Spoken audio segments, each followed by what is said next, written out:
Okay, so first thing we're going to use is show how we're using the puffer smoke to see if there's some positive pressure. Absolutely. And then we'll turn on the vacuum, and then we'll see if it sucks the smoke down into the hole. Is that fair? That's right. And then we'll see if we have pressure field extension from the other side of the basement to here using our puffer smoke. Okay. So can you show me how that works? Yes, basically removing the red protective cover, it actually produces a column of smoke.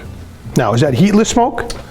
Basically, yes, it is heatless smoke, but it's titanium tetrachloride, so you just want to make sure that you have proper ventilation, handle it carefully, try not to breathe in, and when not in use, we place it outside.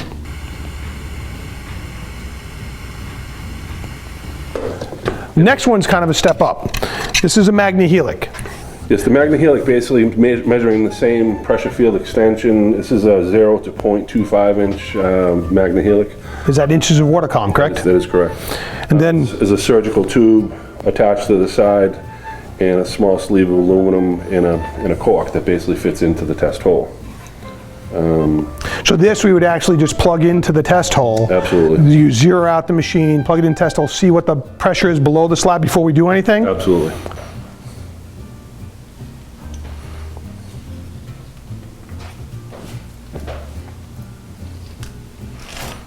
So what Rick just did there is he zeroed out the Magna Helix and then put the plug in the ground, and you see that there is no negative pressure right now because it's set up on the side to read negative pressure, but it can't read positive pressure. Okay, so Dave, turn on the vac. We see here that obviously there's very good communication on here, and we pretty much pinned the Magna Helix at the far side of the basement. Okay, to a negative 0.25 or greater than negative 0.25. Our next diagnostic tool is a digital microphonometer, similar to the Magna Helix, giving you a readout, but it's now a digital readout, giving you more precision to the measurement below the slab. Absolutely. Can you describe to me how you would use this normally? Basically, same process. Turn the unit on. You actually zero out the LED. Apply the same surgical tube and cork. We place it in the hole. This will actually show the some positive pressure also. Once we apply the vacuum to it, again you get the differential. Typically between the two they're relatively the same reading. This one is just a little more sensitive, gives you an additional decimal point. So what's like a positive reading that you would see in a normal slab? Would it be really positive or just slightly so? Most of them are slight. I mean, typically a few hundredths of an inch of positive pressure.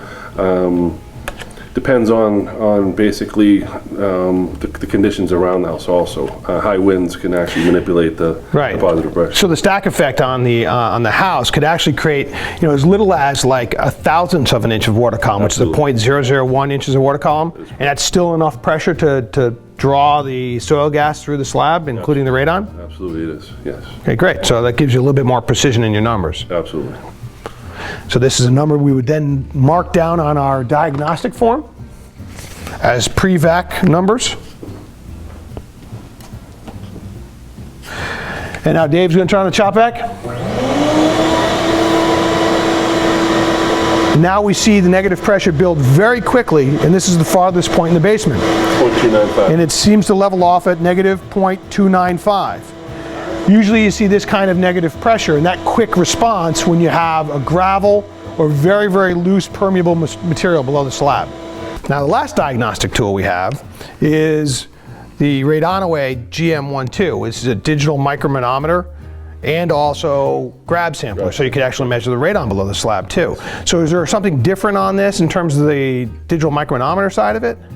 The digital microphonometer and the GM12 basically are relatively the same. This is actually a cool tool to have because you can actually take grab sampling out of your test holes, get a picocurie per liter reading on the LED, and then switch it over to the microphonometer side and get the same reading.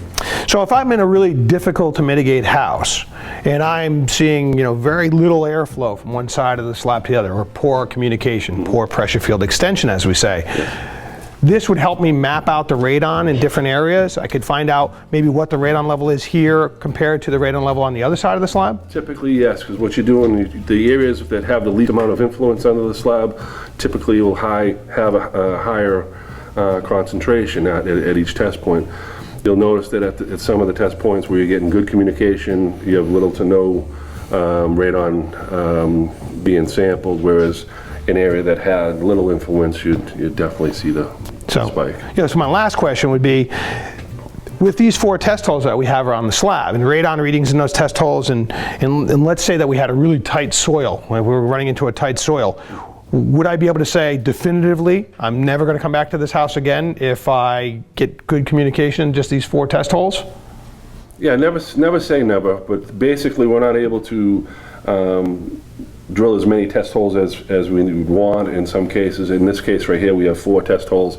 There is a slight possibility, of course, that you would have to come back to modify the system.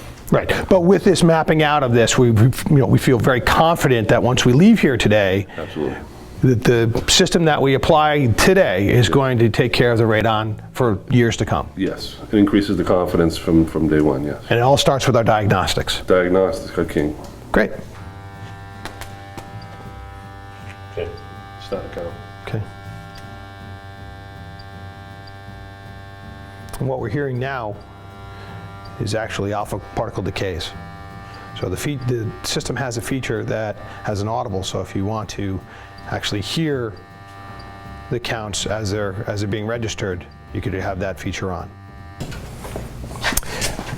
So we have the system up and running. Yes, we do. And our final thing to do is to test the sub-slab pressure field extension, make sure that we're taking care of all the areas of the slab, so we can feel confident when we leave that the radon level is going to come back low when it's retested. So let's go ahead and do that right now. Sounds good. Dials all the way.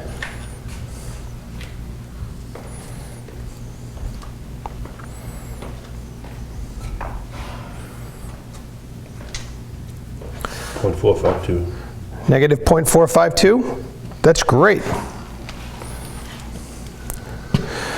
So with that kind of pressure field extension under here, we could feel very comfortable about deploying a test in a couple of days and the radon level coming down low.